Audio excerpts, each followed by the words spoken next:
Hi viewers, welcome back to our channel.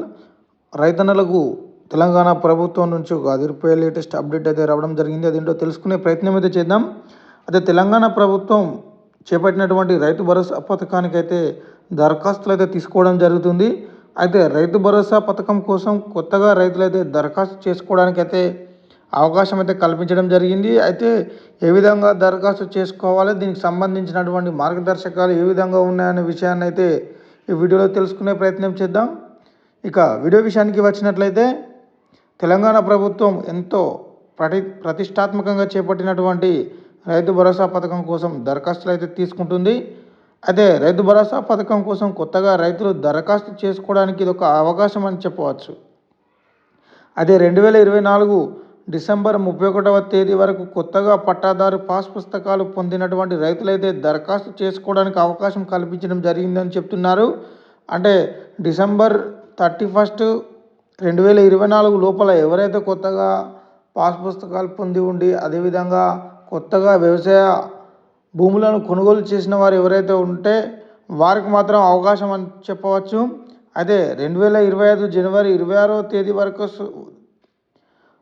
ఈ నెల జనవరి 20వ తేదీ వరకు అయితే దరఖాస్తులు పెట్టుకోవడానికి అవకాశం ఉందని అధికారులు అయితే చెప్తున్నారు. కొత్తగా దరఖాస్తు చేసుకోవాలనుకునే వారైతే అయితే రైతు భరోసా దరఖాస్తుదారులు ఎవరైతే ఉన్నారో బ్యాంకు ఖాతాలు కూడా మార్పు చేసుకునే అవకాశం ఉందని మనకు చెప్తున్నారు.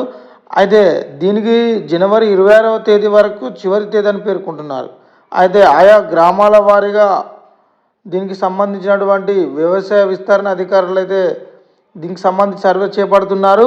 అదే వ్యవసాయ కార్యాలయాల్లో కానీ లేదా దగ్గరలో ఉన్నటువంటి జిల్లా కలెక్టర్ కార్యాలయాల్లో పాస్ పుస్తకం, ఆధార్ కార్డు జిరాక్స్, అదేవిధంగా బ్యాంక్ అకౌంట్ జిరాక్స్ను ఇచ్చి దీనికి అప్లై చేసుకోవడానికి అయితే అవకాశం ఉన్నట్లు మనకు తెలుస్తుంది.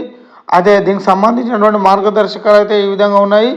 దీనికి కటాఫ్ పెడదామని అంతకుముందు గతంలో ఎన్నో ప్రచారం జరిగినప్పటికీ ఇప్పుడు ఎలాంటి కటాఫ్ లేదని చెప్తున్నారు. కానీ కేవలం వ్యవసాయ భూములకు మాత్రమే, అంటే వ్యవసాయం చేస్తున్నటువంటి భూములకు మాత్రమే రైతు భరోసా కింద ప్రతి ఎకరానికి 12,000 రూపాయలు ఇవ్వడానికైతే ప్రభుత్వం నిర్ణయించుకున్నట్టు మనకు తెలుస్తుంది. అయితే ఈ సర్వే ఏదైతే ఉందో శాటిలైట్ ఆధారంగా చేసి వ్యవసాయ భూములను గుర్తించడానికైతే వీలుంటుందని ప్రభుత్వ అధికారులు అయితే చెప్తున్నారు.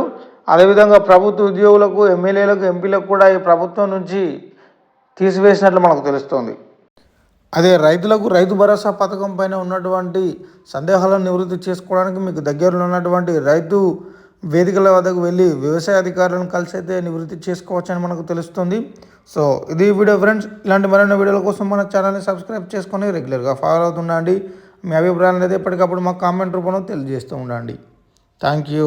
నమస్తే.